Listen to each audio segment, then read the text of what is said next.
Assalamualaikum warahmatullahi wabarakatuh. Pada pertemuan kali ini kita akan membahas mengenai Islam rahmatan lil alamin. Nah, di dalam bab ini kalian akan mempelajari mengenai Islam wasatiyah atau moderat beserta ciri-cirinya dan juga radikalisme beserta ciri-cirinya. Setelah mempelajari bab ini, kalian diharapkan dapat menjelaskan mengenai makna dan dalil dari Islam wasatiyah, ciri-ciri dari Islam wasatiyah, menjelaskan makna radikalisme beserta ciri-cirinya. Dan juga diharapkan kalian dapat memiliki sikap kokoh dalam pendirian, moderat, dan juga bertoleransi. Oke, berikut ini merupakan peta konsep dari materi kita, yakni Islam rahmatan lil alamin. Oke, yang pertama kita akan mempelajari atau mengupas mengenai Islam wasatiyah.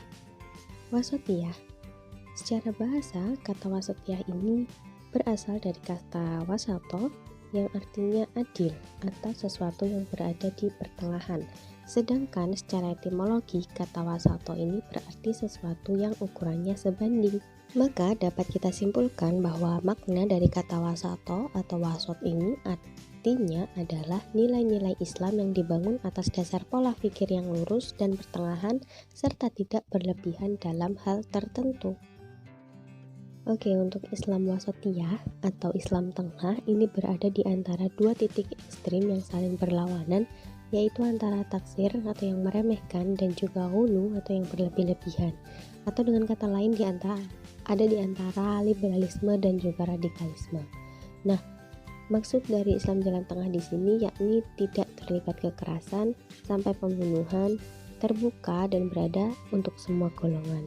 Hal ini berdasarkan atas sabda Rasulullah Shallallahu Alaihi Wasallam yang bunyinya "A'udzubillahi minasyaitonirrajim, amron baina amroina wa khairul umuri awsatuha", yang artinya pilihlah perkara yang berada di antara dua hal dan sebaik-baik persoalan adalah sikap paling moderat atau tengah. Hadis ini diriwayatkan oleh Baihaqi. Islam wasatiyah ini selanjutnya lebih dikenal dengan istilah Islam moderat, di mana pengertian dari Islam moderat sendiri adalah Islam yang cinta damai, toleran, menerima perubahan demi kemaslahatan, baik perubahan fatwa karena situasi dan kondisi, perbedaan penetapan hukum karena adanya perbedaan kondisi dan juga psikologi seseorang.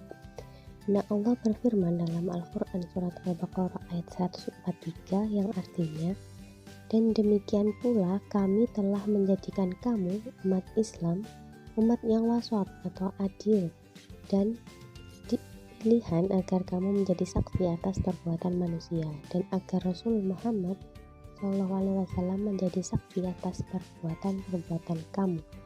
Quran Surat Al-Baqarah ayat 143.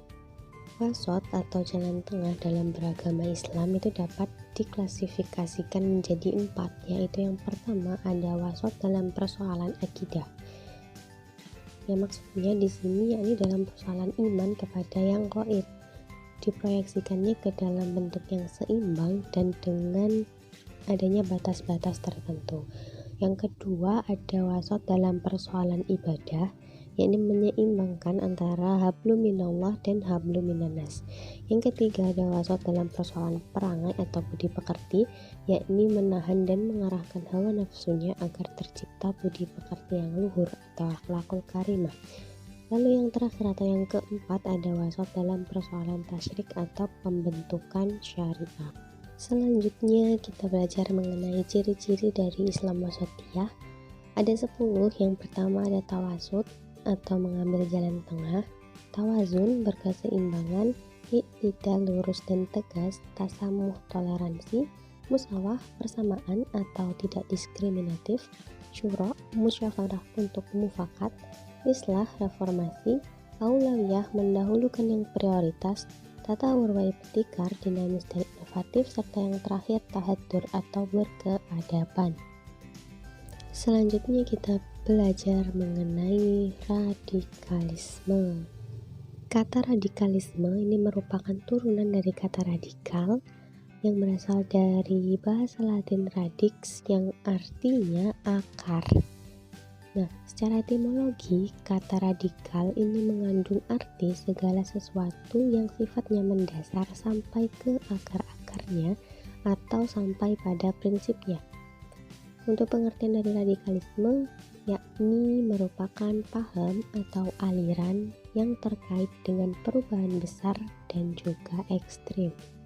Paham radikalisme sering dikaitkan dengan agama atau mengatasnamakan agama.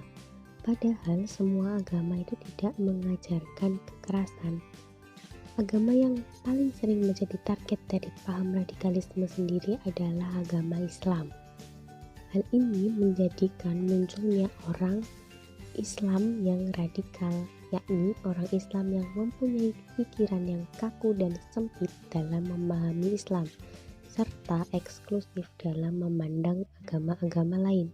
Dampak dari radikalisme yang mengatasnamakan agama dari mulai yang tarafnya rendah, yakni mengganggu keharmonisan serta kerukunan dari masyarakat. Munculnya klaim sesat, bid'ah, serta mudah mengkafirkan bagi kalangan yang tidak sependapat.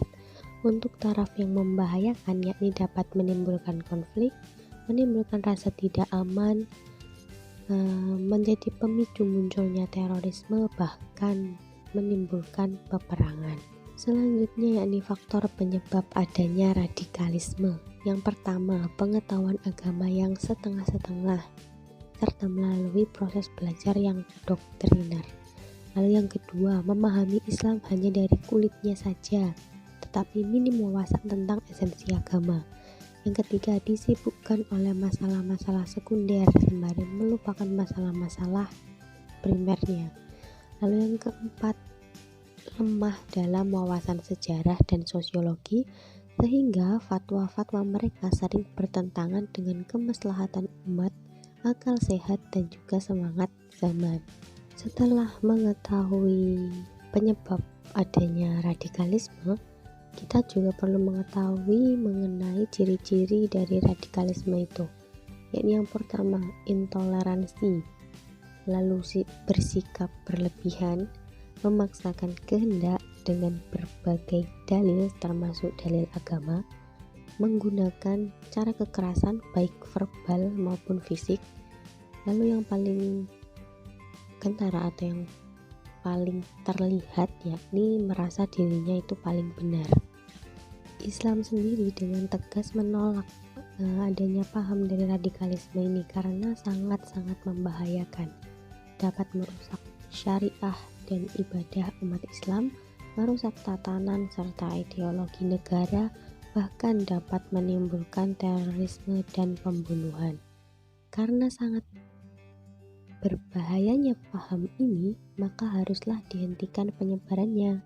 Lalu bagaimanakah cara menghentikan penyebaran dari paham radikalisme ini? Caranya yakni dengan meningkatkan pemahaman agama secara kafah atau sempurna, meningkatkan rasa toleransi dengan cara menghormati perbedaan yang ada, serta mewaspadai adanya pengaruh-pengaruh dari paham yang mempengaruhi terhadap radikalisme itu. Oke, materi kita hari ini telah selesai. Jika ada yang ingin ditanyakan atau perlu didiskusikan, silahkan mengajukan pertanyaan di grup WhatsApp. Untuk yang di sini saya akhiri dulu. Sekian. Billahi taufiq wal hidayah. Wassalamualaikum warahmatullahi wabarakatuh.